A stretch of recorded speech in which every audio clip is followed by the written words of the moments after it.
pero muy buenas noches, queridas amigas y amigos. Bueno, estamos aquí organizando desde el Instituto Soberanía, que es un instituto que tiene un año, ¿no es cierto?, que viene trabajando aquí en la ciudad de Rosario, abordando los temas, como decimos, soberanía. Y bueno, hemos programado una serie de charlas que tienen que ver con debate soberano sobre la Argentina. Hoy particularmente frente, digamos así, al terremoto político, económico y social que estamos atravesando los argentinos, bueno, particularmente tenemos por un lado, digamos, el cambio del ministro de Economía, ¿no es cierto?, la asunción de la nueva ministra, ¿no es cierto?, Cristina Balakis, y bueno, y están luego los anuncios, ¿no es cierto? Para eso tenemos un invitado muy, pero muy especial, para no decirlo de otra manera, una eminencia de muchísimos, pero muchísimos años en la Argentina, ¿no es cierto?, que es el doctor o licenciado Benito Carlos Aramayo, licenciado en Economía por la Universidad de Buenos Aires y profesor emérito de la Universidad de Jujuy. Bueno, Carlos no necesita mucha presentación, pero es un hombre que, bueno, además es un dirigente nacional del Partido Comunista Revolucionario. Y bueno, Carlos, un gusto tenerte con nosotros, realmente es un honor, te agradecemos muchísimo. Esto te aclaro que no va a ser la primera vez que te vamos a invitar, hay varios temas, Bolivia, sé que sos un especialista en el tema Bolivia, hay temas sobre la economía mundial, aprovecho para contratarte en una serie de charlas, ¿no es cierto?, sobre la situación económica, ¿no es cierto?, internacional, dónde estamos, hay recesión, contracción, reanimación, crecimiento, cuál es la situación económica mundial, es un tema que te vamos a invitar también para eso, Carlos. Bolivia es un tema que vamos a tratar en otras charlas. Además, ¿no es cierto?, que, bueno, el tema del litio, si sabrás algo, me imagino que algo vas a decir de Bolivia, del litio, la ministra. Bueno, Carlos, tenés para hablar de un montón de cosas y bueno, así que yo sin más te dejo, Carlos, un gustazo que estés con nosotros, agradecerte y bueno, con toda tranquilidad podés playarte y bueno, hay una necesidad tremenda, ¿no es cierto?, del pueblo argentino esclarecer frente a el cambio y los anuncios en esta situación difícil y sobre todo las perspectivas, ¿no es cierto?, que más nos preocupa. Carlos, te dejo la palabra. Bueno, gracias Luciano. Has planteado demasiadas Sí. exigencias y temas, así que por ahora nos vamos a limitar estrictamente al discurso, a la presentación de las propuestas de la nueva ministra de Economía, Silvina Batakis. Y lo vamos a hacer de manera ordenada, siguiendo el hilo de su exposición el lunes a las 9 de la mañana. Desde ya se trata de ver el contenido y hacer comentarios de análisis y crítica de lo que escuchamos de esa exposición. Arrancó la presentación hablando de las cuotas presupuestarias mensuales que el Ministerio de Economía va a otorgar de ahora en más a toda la Administración Pública Nacional. Y solo dijo se va a hacer de acuerdo a la caja real. La caja real significa que según ingresen por recaudación tributaria recursos, irá girando a las administraciones que tienen en lo nacional reparticiones públicas, organismos públicos, y bueno, si nos fijamos en cómo evoluciona la recaudación tributaria nacional, que sigue siendo récord histórico, no tendría que haber ningún tipo de recorte en esto que es proyectar la caja real, porque la recaudación al mes de junio ha llegado a los 8 billones de pesos. 8 billones significan millones de millones. Y por lo tanto, si lleva recaudada esta cantidad impresionante de recursos, cuando dice que lo va a hacer acorde a las proyecciones de la caja real, ¿qué quiere decir? Que lo recaudado va a depender de ahora en más, porque esto se haría a partir de ahora.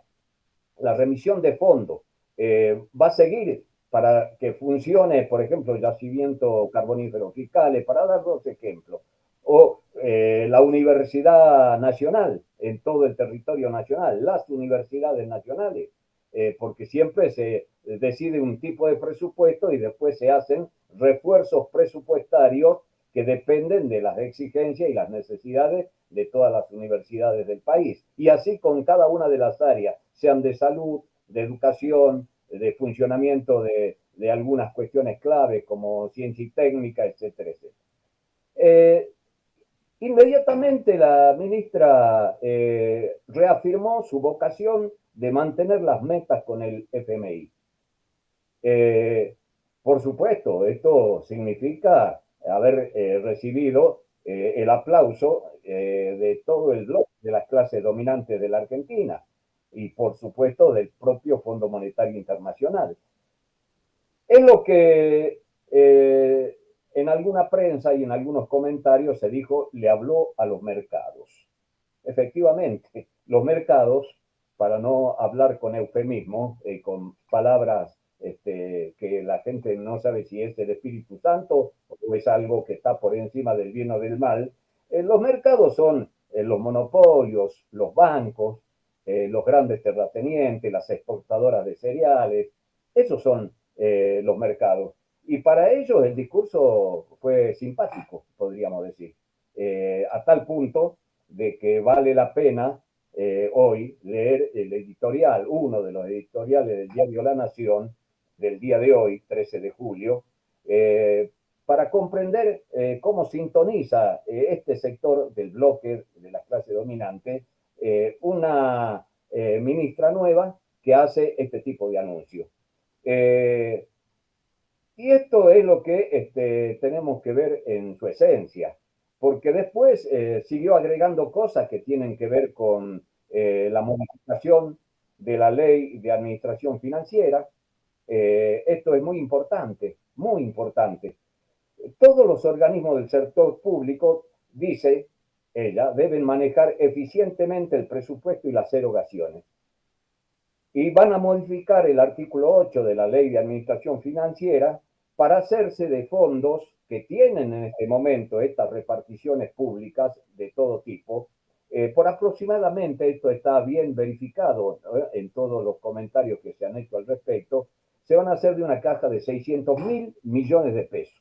Lo van a manejar de manera centralizada, a través de una cuenta única, dijo. Y esta cuenta única, efectivamente, lo ha dicho, lo hacen muchas provincias, están manejando una caja única, y este tema de centralizar la caja está totalmente enlazado con el tema del primer punto, sobre la no remisión de partidas si no se justifica el gasto, si no se justifica la necesidad en cada una de las reparticiones públicas de la nación. ¿Por qué? Porque si no llegara a haber recaudación tributaria suficiente, obviamente las reparticiones públicas de la nación, los organismos públicos de todo tipo, tendrían que estar esperando la decisión del ministro de Economía, la ministra de Economía Bataki, para saber si le van a llegar o no las partidas de presupuesto o de refuerzo de presupuesto. Y en esto, fíjense ustedes, algo que llama la atención, llama la atención. Le ha hecho caso al texto que ha puesto el ministro renunciante Guzmán, que en la parte final de su renuncia, lo voy a leer porque lo dijo textualmente así, considero que será primordial que trabaje, ¿no? En un acuerdo político, el futuro ministro, se refería al que lo iba a suceder, dentro de la coalición gobernante, para quien me reemplace, que tendrá por delante esta alta responsabilidad y que cuente, escuchen bien, con el manejo centralizado de los instrumentos de política macroeconómica necesaria. Es decir, Silvina Bataki le está diciendo a Guzmán, estoy tomando tu sugerencia, tu propuesta, porque yo me estoy yendo del Ministerio de Economía porque no me querían desde secretarías que no controlan, en este caso Guzmán o el presidente Alberto Fernández, sino controlan desde el kirchnerismo, no querían que se lleve adelante cierto tipo de política en materia energética, tanto en materia de subsidios como en materia de segmentación al consumo masivo. Es decir, que ha tomado al pie de la letra porque se ha hecho de la caja de manera centralizada. Es decir, a partir de ahora, la ministra va a tener lo que proponía Guzmán cuando se iba, cuando se despedía. Hizo otra cosa, dijo que se va a modificar la política sobre el personal de la Administración Pública Nacional y que se va a congelar todo en todos los organismos del Estado el ingreso de nuevo personal. La pregunta es, ¿esto significa que no van a tener posibilidad de ingresar a la planta en las necesidades de salud, de educación, de ciencia y técnica? No más médicos, no más enfermeros, no más investigadores en las universidades, no más ingenieros, maestros o profesores, y todo lo que significa dotar al Estado de los instrumentos profesionales y del personal que se requiera para llevar adelante determinadas tareas o funciones y objetivos. Bueno, esto es algo que llama la atención, porque en un momento como el que estamos viviendo, justamente las necesidades, por ejemplo, en el área de la salud son inmensas, producto de la pandemia y con parte del sistema sanitario nacional con problemas serios. Después la ministra dijo que va a haber un sendero de tasas de interés positivas. Eso es lo que dijo. Va a haber un cronograma de emisión de deuda y que van a ir por ese sendero de tasas positivas para ofrecer distintos instrumentos. Traducido en sencillo, esto quiere decir, le vamos a dar al capital financiero, particularmente a la banca, salvaguarda en cuanto a sus inversiones y también vamos a dar salvaguarda en materia de tipo de cambio. Esto es exclusivamente en beneficio del capital financiero, de los bancos. Quiere decir que se va a seguir incrementando la tasa de interés, esto quiere decir tasa de interés positiva, que superen el nivel de la inflación, y aquí viene el tema. Si van a seguir pagándole positiva a las LELIC, estamos hablando de que si la inflación va a ser del 80% proyectada, es muy probable que tengan que dar tasas del 85% nominal, de manera tal que puedan tener, aunque sea un 5% de rendimiento positivo. Es decir, este es un tema. Si ya hoy está superando el 70%, ¿qué va a hacer de esto hasta fin de año? Bueno, y esto contradice también una parte de su presentación donde dijo que ellas no están con el modelo especulativo. No sé a qué tipo de especulación se refería. Después hay una parte donde al parecer se está refiriendo al sector que especula en materia de formación de precios. Eso lo vamos a ver enseguida. Después dijo algo muy importante, que el tipo de cambio oficial, si se hace una comparación del tipo de cambio multilateral, multilateral significa que se pone como referencia el tipo de cambio con los países que comerciamos, quienes venden, quienes compran, y se hace un promedio del tipo de cambio de estos países uno por uno, y esto se denomina cambio multilateral. Ella dice que el actual dólar oficial es competitivo, está en aproximadamente 126, 127 pesos el oficial, y con esto, dice ella, van a tener posibilidad de que las empresas generadoras de energía, ¿no? En el caso de que tengan que absorber el déficit que hay en materia de provisión de energía en el país, ellos dicen que con este saldo positivo de la balanza comercial, porque habló de que se va a llegar a 90.000 millones de dólares en materia de exportaciones. Si es así, van a tener resto suficiente para poder comprar la energía que nosotros estamos comprando, que no haya cortes como están habiendo en la provisión tanto de gasoil como de algunos otros combustibles, y con esto van a sostener la política energética de subsidio a las empresas. Esto es lo que están haciendo ahora. Los subsidios a las empresas energéticas va a ser aproximadamente de 800.000 millones de pesos, que es el doble de lo que se va a gastar en educación o en el sistema de asistencia social. El doble. Tengan en cuenta ustedes que en educación es la mitad de esto que estamos hablando. De 800.000 millones en el presupuesto de educación anda aproximadamente en 400.000 millones de pesos. Y todo lo que se gasta en el presupuesto para el plan en desocupados, de potenciar trabajo, de asignación universal por hijo, es la mitad de lo que se le va a dar a las empresas energéticas. Y ellos dicen de que esto se va a cubrir en tanto no se modifique lo que se está haciendo en materia de provisión de energía al conjunto del país, con el saldo de la balanza comercial que esperan que sea en este monto. Si va a haber 90.000 millones de dólares de saldo de exportación, las importaciones van a ser menos y entonces con esto piensan financiar. Y dice de que no hay ningún sector que esté especulando con una gran devaluación. La pregunta es, ¿quién provoca entonces la suba del dólar blue? Porque el dólar blue o el dólar paralelo ha pasado de 220 pesos hace una semana a 283 pesos hoy. ¿Quiénes son los que hacen este tipo de movidas en el mercado que ella dijo que está reducido a 3 millones de dólares? Cuando en el circuito oficial las transacciones por comercio exterior son aproximadamente 1.000 millones. Por eso ella fundamenta de que no va a haber ninguna corrida del tipo de cambio por especulación de los exportadores. Está haciendo un mensaje hacia los exportadores, que sabemos quiénes son, para decir, con ese dólar oficial a 126, 130 que llegará en los próximos días, están en la rentabilidad que ustedes quieren y por lo tanto no tienen por qué exigir ni hacer ni provocar una corrida en el tipo de cambio. Bueno, después dijo algo en los próximos días, creo que pasado mañana, va a adjudicar o mejor dicho, se va a implementar el decreto 332 de este año para segmentar las tarifas a la población.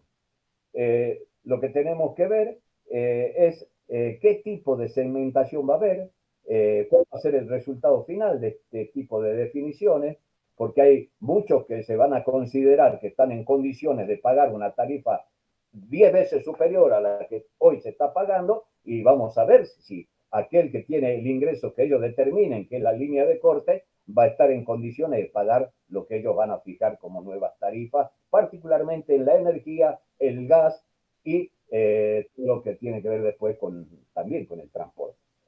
En un momento de su presentación, Bataki dijo que va a haber un tribunal de defensa de la competencia, que lo van a activar, que se va a llamar a concurso para cubrir los cargos de lo que sería la expresión del consumidor en esto que va a ser el nuevo juego de tarifas y de precios, ¿no? En el transporte particularmente.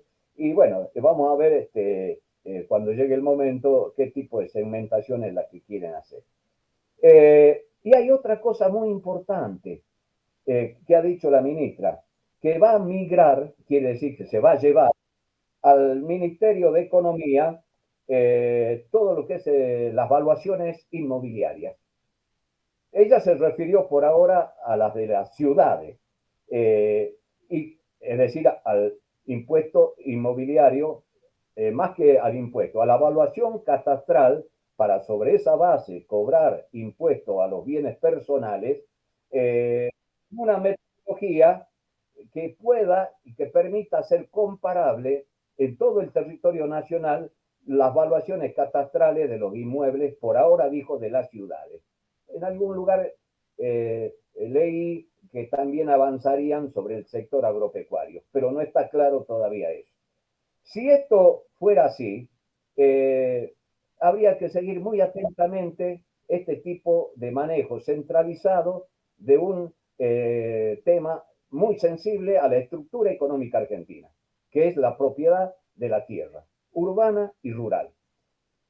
Bueno, la experiencia de la licenciada Marcó del Pont, que es la que ha hecho en la ciudad de Buenos Aires un revalúo catastral este año, que ha llevado el valor de los inmuebles urbanos en la Cava a triplicarse. Ustedes conocen de que hay bastante revuelo en la Cava porque han llegado evaluaciones de casas, de departamentos, por 3 o 4 veces lo que habían sido las evaluaciones del año pasado. Es decir, que Marcos del Pont tiene experiencia en esto. Y esto lo quieren hacer en todo el territorio nacional.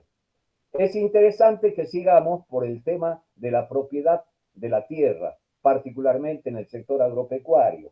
Tengan en cuenta ustedes que si se hace este tipo de revalúo catastral, hay que también ser muy cuidadoso en no meter en la misma bolsa, en un revalúo catastral para los fines del impuesto a los bienes personales, el pequeño productor comparado con un gran terrateniente en la zona núcleo o en las provincias, donde pueden haber campesinos con 2 hectáreas y terratenientes con 150.000 hectáreas, cosa que ocurre en mi provincia de Jujuy. Y en la Pampa Húmeda lo que hay también tiene estas proporciones. Pequeños productores que tienen la propiedad de 20 hectáreas, de 50 hectáreas, de 100 hectáreas, de 500 hectáreas, no pueden ser puestos a pagar bienes personales con un nuevo revalúo catastral con la misma capacidad de pago que puede tener un gran terrateniente que alquila 20.000, 50.000 o 100.000 hectáreas. Bueno, este es un tema a seguir muy atentamente. Bueno, y después dijo algo muy interesante también. El Estado no está para ahorrar. ¿Qué quiere decir esto? El Estado en algún momento dijo que el déficit fiscal siempre ha sido en política económica un instrumento anticíclico. En este momento, haciendo la lectura de todo el paquete que presentó, así como dice que no le va a girar fondo a quien no demuestre el gasto, bueno, aquí también. ¿Qué es lo que se va a hacer teniendo en cuenta los criterios de caja que ha expuesto? ¿No piensan entonces mejorar la situación de los trabajadores estatales? Porque ¿cómo van a demostrar que la demanda de los trabajadores estatales que tienen los sueldos devaluados desde hace varios años, desde el macrismo, un hachazo a los salarios de los estatales y que continúan con este gobierno? Y entonces ahora viene la demanda de los trabajadores estatales por la recomposición salarial porque han hecho una pérdida enorme de capacidad adquisitiva de su salario. Entonces ella dice de que van a ahorrar. Esto tiene que ver con esto, política salarial. Y ni que hablar de lo que van a hacer con los jubilados. Porque si este es el criterio, no piensan para nada hacer una recomposición de la capacidad adquisitiva de los jubilados, porque vienen de perder en estos últimos años, habían perdido con el macrismo, ahora siguen perdiendo, y entonces si el Estado está para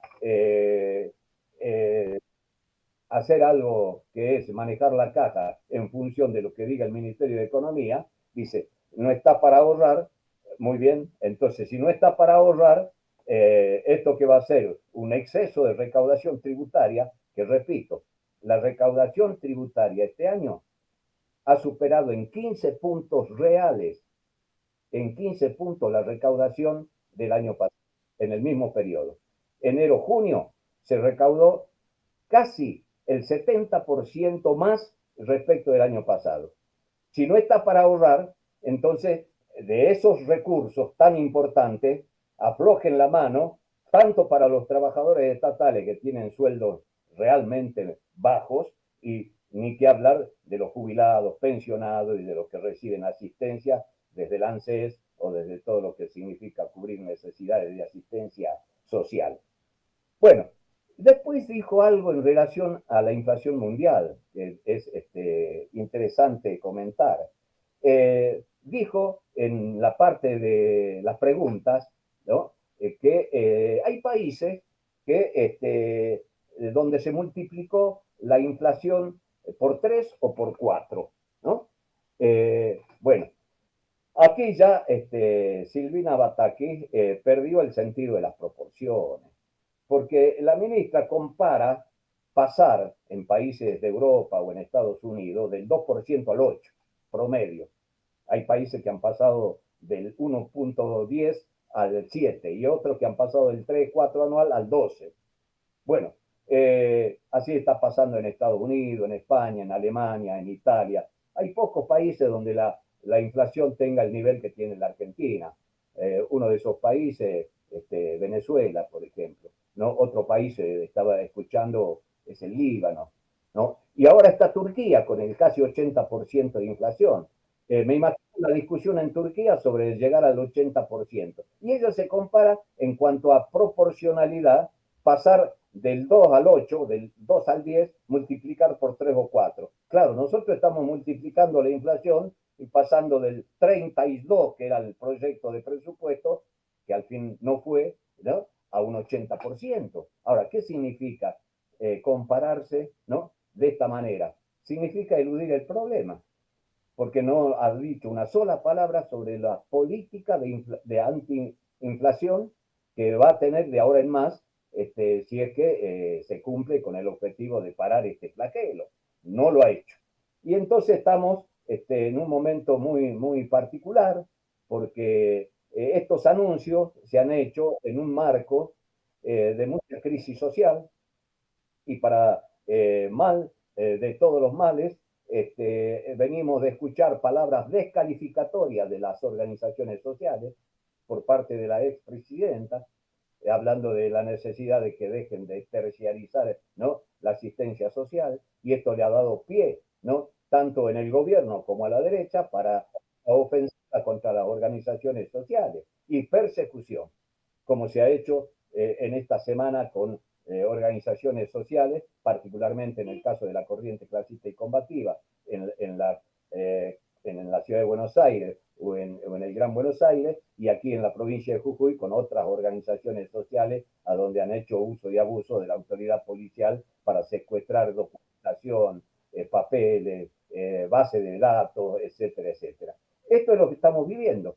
Y al mismo tiempo se hace esta presentación que ha provocado que desde el movimiento obrero se abra una fuerte discusión de exigencia a la recomposición salarial, a nuevas paritarias, porque es escandaloso el aumento de todas las semanas, todos los días, de esos artículos de primera necesidad. Estaba viendo un programa anoche que en la primera semana de julio el promedio en alimentos de remarcación es del 3%. Si en la primera semana ha sido del 3% promedio, 2.8, 2.7, ¿qué va a ser del mes de julio? Vamos a llegar al 7, 8% en alimentos. Y entonces, con toda razón y con todo derecho, las organizaciones en el movimiento obrero y las organizaciones de desocupados tienen que exigir que se pare la mano a los remarcadores de precios que han tenido el descaro de decir, como ha hecho Brown en el caso, ¿no?, de hace un mes atrás, de que su práctica es remarcar todos los días. Bueno, esto sigue. Y no hay política para pararle la mano a aquellos que tienen, vía la remarcación de precio a nivel supermercado, ganancias que están muy por encima del promedio de la ganancia normal, digamos, en cualquier inversión de capital aquí, en América Latina ¿no?, o en el mundo. Porque aquí vienen con la pretensión de sacar en muy poco tiempo, en un par de años, en 5 años a lo sumo, la inversión de capital, la tasa de retorno, la recuperación de la inversión y seguir ganando. Es decir, esto es lo que está sucediendo en nuestro país, y vamos a asistir a grandes debates sobre la necesidad de que el movimiento obrero y todas las organizaciones sociales que responden a la necesidad de cubrir la necesidad del hambre, de la pobreza y la indigencia, se preparen para una puja con estos que quieren seguir haciendo lo que quieren en materia de precios y en materia de abastecimiento. Bueno, y quiero decir finalmente que hace mucho ruido en política lo que está pasando. Teníamos expectativas en su momento, hace 2 años y medio, con la política que decía el programa con el cual fue elegido el Frente de Todos. Muchas expectativas. Y el resultado al cabo de 2 años y medio es que lo que predomina es la frustración. Es lo que se puede decir algo que tiene que ver con una defraudación a la expectativa popular de lo que iba a ser la política económica del Frente de Todos. Y por eso podríamos decir que algunos consideran de que estamos en presencia de una verdadera estafa política, porque si se ha llegado a derrotar al macrismo sobre la base de una propuesta de unidad programática para hacer otro tipo de política, porque iba a venir otro gobierno, no puede ser que estamos viviendo 2 años y medio desde la asunción de Alberto Fernández y las cosas, en vez de mejorar, están empeorando. Han habido situaciones que han condicionado la gestión fuertemente, pero fue un momento. Y por eso también se tomaron medidas adecuadas. Cuando el pico de la pandemia, el Estado cubrió las necesidades de empresas y las necesidades de ingresos familiares con el IFE y con la asistencia al trabajo y la producción, la ATP. Bueno, pero eso pasó. Ahora, ¿qué se va a hacer si sigue la crisis, si sigue la necesidad, si el hambre aumenta, si la pobreza aumenta, la indigencia aumenta? No es conveniente discutir la política fiscal, no con los criterios que está anunciando la ministra Bataki, sino con criterios que cambien el rumbo de la política económica. Desde ya, cuando decimos que cambien el rumbo de la política económica, decimos en este sentido, en el sentido de los intereses populares, de la clase obrera, de los desocupados, de los campesinos pobres, de las clases medias empobrecidas cada vez más. No lo decimos como lo quiere hacer el propio editorial de La Nación de hoy, u otros opinadores desde la derecha macrista, que cambien el rumbo a su manera. Nosotros decimos con nuestro punto de vista y a nuestra manera, pero si no se cambia el rumbo, lo que nosotros vamos a ver es una contradicción creciente entre el pueblo, las masas que están pasando muchas necesidades, con la gestión de gobierno que cada vez se encierra en su propia caparazón y no ve que le queda poco hilo en el carretel, porque estamos a un año prácticamente, ¿no?, de lo que va a ser la definición del escenario electoral del 2023 y el peligro de que esta derecha envalentonada recupere el gobierno a futuro. Entonces, ahí viene nuestra preocupación. Y finalmente, sobre el tema de fondo de la estructura, ella hizo referencia a que la economía argentina en cuanto a la estructura industrial y agropecuaria están intactas. Efectivamente, porque los monopolios siguen haciendo, ¿no?, grandes negocios y siguen teniendo márgenes de ganancia elevados. ¿Para qué vamos a hablar de los exportadores de granos y cereales? ¿Para qué vamos a hablar de la renta terrateniente que están embolsando quienes alquilan? Ustedes saben, en un 75-80% la tierra de la Pampa núcleo central se hace bajo la figura del arrendamiento y están haciendo alquileres de tierra por 20.000, 25.000, 30.000 dólares la hectárea. Entonces, si nosotros no tocamos estos intereses, es muy difícil de que se pueda modificar la política que viene predominando al seno del Frente de Todos y en el gobierno de Alberto Fernández. Y de palabras que tengan que ver, temas que tengan que ver con la soberanía, ni una línea. Nada sobre el Paraná, nada sobre el petróleo, ¿no?, en este momento, nada sobre el litio, nada sobre las exportaciones que están ahora descubriéndose contrabando, falsas declaraciones, fraude, nada. Y entonces, esto es lo que queremos señalar como temas de análisis en el caso concreto de lo que se dijo antes de ayer en esta conferencia de presentación de Bataki, junto a otros ministros del área de producción, de agricultura, de AFIP, ¿no?, de turismo, y esto es lo que habrá que ver en los próximos días. Estamos a la expectativa.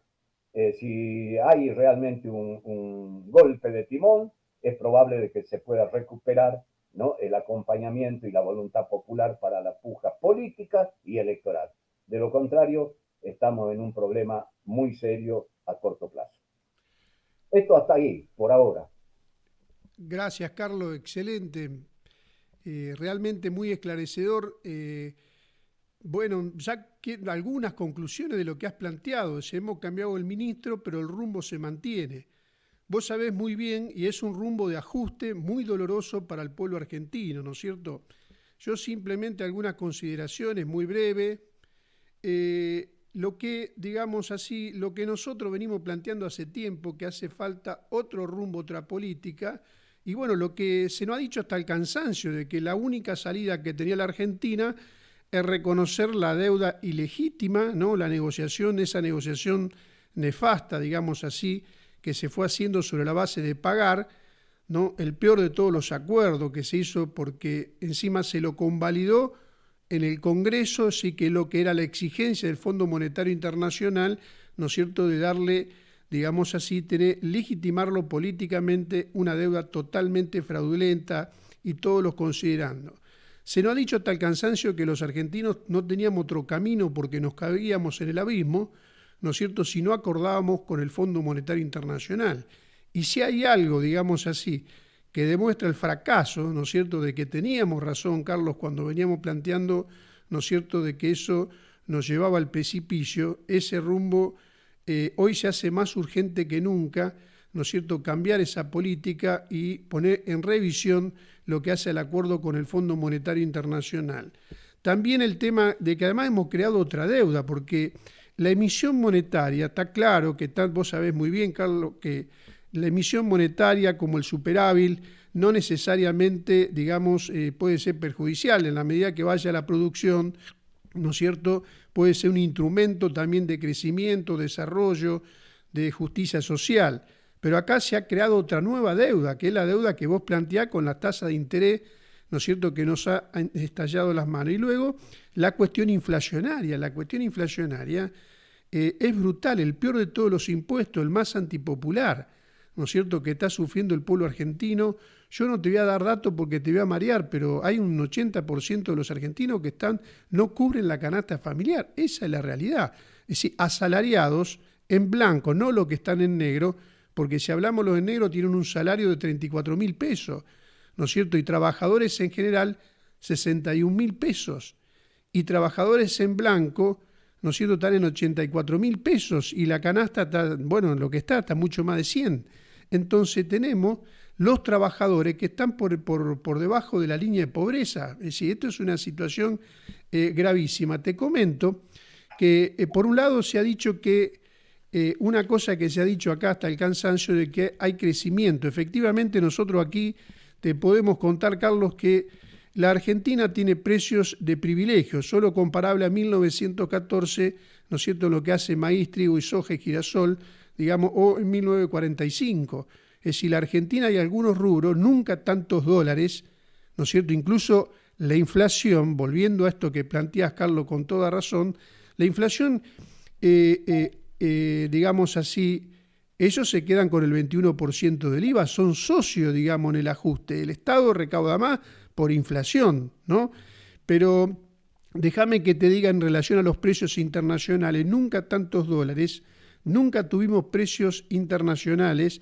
Si hubo algo que nos interrumpió, ¿no es cierto?, en la pandemia, fue el crecimiento de las producciones agropecuarias, los precios exponenciales y los ingresos de dólares. Pero lejos de transformarse eso en felicidad, ¿no es cierto?, es tan dependiente la economía argentina que no tiene soberanía sobre su comercio, ¿no es cierto?, y por ende por su moneda. Vos escribiste un artículo muy lindo sobre la cuestión, extraordinario sobre la cuestión de la moneda y la implicancia que tiene eso para una nación. Es decir, los bancos baten todos los récords de ganancia, ¿no es cierto? Los exportadores se la llevan como nunca. Y hablaste de la renta, ¿no es cierto?, de carácter parasitario del latifundio terrateniente, que son más o menos unos 10.000 millones de dólares. La Argentina, es decir, crecimiento, a contramano tenemos un decrecimiento del salario, ¿se entiende? ¿Quién crece? O sea, mientras por un lado algunos crecen en forma exponencial, por otro lado nos queda esta Argentina, ¿no es cierto?, tremendamente desigual. Ahí te quería preguntar, Carlos, lo mencionaste así al pasar, el tema de Bolivia. Porque Bolivia, en esta cuestión de que nosotros venimos planteando soberanía, vos lo sabés, Carlos, porque todo esto, la Cuenca del Plata, reina soberano el capital extranjero, es la Potosí del siglo XXI. y ahí circulan estos 127 millones de toneladas, no hay un barco nuestro, de los 6.000 buques que ingresa, la barcaza, no se fabrican ni los tripulantes, ¿no es cierto? Todo lo que hace al puerto, ¿no es cierto? Son verdaderos enclaves coloniales, la Cargill, todo lo que venimos planteando. La declinación de la soberanía nacional ha tocado fondo y necesita una revisión integral como lo planteaban los patriotas de Mayo. Vos sabés que en estos días tuvo aquí Evo Morales, ¿no es cierto?, que planteó Evo, bueno, la situación, vos lo mencionaste ahí, que después te quiero abrir la pregunta y le vamos a dar un cierre, ¿no es cierto?, pero los indicadores no se puede separar, digamos así, la cuestión de las necesidades o la situación económica que vive la Argentina, ¿no es cierto?, de la soberanía. Bueno, cómo nos dio una clase magistral y América Latina tiene un faro, ¿no es cierto?, que se puede salir de esta situación, ¿no es cierto?, si tomamos algunas medidas, ¿no es cierto?, como en relación al tema de la soberanía. Eso contaba ahí Evo Morales que el 82%, ¿no es cierto?, de la rentabilidad petrolera queda, ¿no es cierto?, la nacionalización queda para los bolivianos, los índices y el crecimiento del PBI, ¿no es cierto?, la moneda argentina y atesoramiento con moneda boliviana, ¿no es cierto?, la humillación al peso argentino, contrapunto, digamos, con Bolivia. Es decir, bueno, te pido que haga un cierre, digamos, que en relación hacia dónde tenemos que ir. Creo que lo del Evo y la experiencia de Bolivia nos indica que sin recuperar soberanía, ¿no es cierto?, van con la cuestión del, ¿no es cierto?, mencionamos el comercio, podemos mencionar, ¿no es cierto?, que estamos bajo la ley de la entidad financiera, ¿no es cierto?, de la dictadura, no controlamos los depósitos, 63 bancos, 62 privados, no controlamos el crédito. Es decir, bueno, hay propuestas incluso del otro lado de dolarización, hay propuestas peores, pero está claro que hace falta un cambio de rumbo, ¿no es cierto?, hace falta otra política y creo que este es el camino. Pero te quiero dejar, Carlos, con esta pregunta, un contrapunto cortito de Bolivia, y qué nos podés decir en relación a eso, a qué camino, cómo seguimos nosotros desde ya. Está claro que no hay ningún anuncio, ¿viste? O sea, se necesita un congelamiento de precios, ¿no es cierto? Los precios son monopólicos, totalmente monopólicos. Es decir, no hay que se basa en la estructura de costo, no, en cada rama de la producción, esto que decimos, reina soberano, el capital extranjero, y son precios monopólicos con ganancias extraordinarias y se necesita urgente, ¿no es cierto?, intervenir sobre los precios, ¿no?, y regular toda la cuestión tributaria de la tierra. Bueno, hay una cantidad de cosas, ¿no es cierto?, recomposición de los salarios. Me parece que la lucha por cambiar el rumbo es fundamental. Pero te dejo otra pregunta sobre Bolivia. ¿Qué opinión nos puede dejar, digamos, en relación, qué cosas podemos aprender de los bolivianos, porque en relación a este momento? Bueno, eh, vamos a ser breve en esta última parte. Bolivia tiene estabilidad monetaria desde hace más de 15 años. Es decir, hace 15 años atrás el tipo de cambio del boliviano con el dólar era de 7.6 bolivianos por un dólar. Hoy el tipo de cambio es 6.9 bolivianos por un dólar. Es decir, en este proceso, donde como bien vos decís, se lo habrá dicho Evo, la soberanía sobre el litio, la soberanía sobre el petróleo, la soberanía del control de lo fundamental de lo que es el comercio exterior, donde se preocupan especialmente para evitar todo tipo de contrabando o sobrefacturaciones o subfacturaciones, según el caso. Es un ejemplo. Y si tenemos que hacer comparaciones en materia de inflación, no hagamos como ha hecho Silvina Bataki de comparar su inflación con la inflación de Estados Unidos, de Europa, que ha multiplicado, decía, por 3 o por 4. ¿Por qué no se compara con Bolivia, donde se revaluó el peso boliviano? A tal punto de que aquí en la frontera, y esto se puede extender a todo el territorio nacional, se está demandando pesos bolivianos para el ahorro, porque el nuestro está tan envilecido, tan devaluado, que no, ni siquiera se lo recibe para la cosa de todos los días. Es decir, ejemplo de Bolivia, en el ejemplo soberanía hay mucho. Y en política monetaria y en política fiscal también hay mucho. Pero si hay algo que sintetiza la diferencia entre la política del Estado boliviano, ¿no? En este caso, del gobierno que fue durante varios años Evo y ahora Lucho Arce, se cuidó muy bien de resguardar algo básico de su funcionamiento y su carácter nacional, que es resguardo de su moneda. Y hoy estamos viendo que en Jujuy nos están demandando dólares porque es muy difícil conseguir en las cuevas, inclusive al precio que se está cotizando hoy, 2,83, 2,85. Se está yendo a pedirle a las casas de cambio que traigan pesos bolivianos, porque ciudadanos argentinos quieren ahorrar en bolivianos. Eso es una demostración que no se necesita hacerse comparaciones con países centrales o con países muy lejanos. Está Bolivia. Y si nosotros queremos seguir algo en relación a la minería, vamos a ver la ley minera de Bolivia, que no tiene nada que ver con la ley minera del menemismo, aún vigente. Si tenemos que ver en materia de política hacia el capital financiero, tenemos que ver lo que es la vigencia, como bien decías vos, de la ley de entidades financieras de Martínez Rió, vigente hoy. Estuvo vigente también durante todo el kirchnerismo, durante el macrismo. Y en Bolivia hay otra política financiera y otra manera de encarar lo que es el capital financiero en relación a las necesidades de financiamiento de los proyectos productivos en Bolivia o del funcionamiento bancario.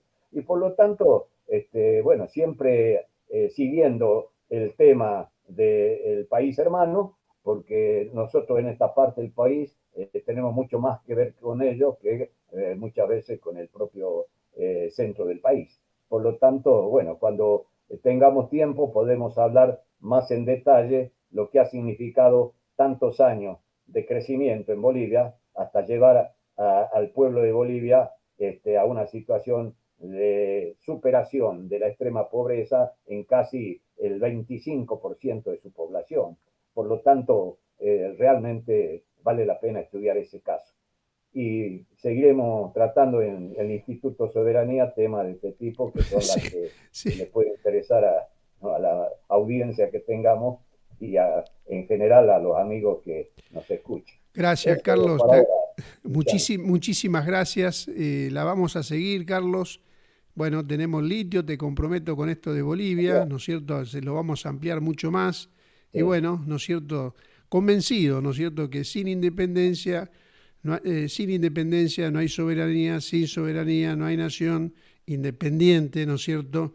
Y bueno, y por ende felicidad del pueblo argentino. Así que bueno, seguiremos peleando, ¿no es cierto? Otro rumbo, otra política, ¿no es cierto? Que favorezca los intereses de la patria, del pueblo argentino que la está pasando realmente muy difícil. Yo te agradezco nuevamente y bueno, quedamos en contacto, Carlos. Muchísimas gracias y ahí estamos. Muy buenas noches. Estamos, como dice, a tiro. Gracias. Chao, chao.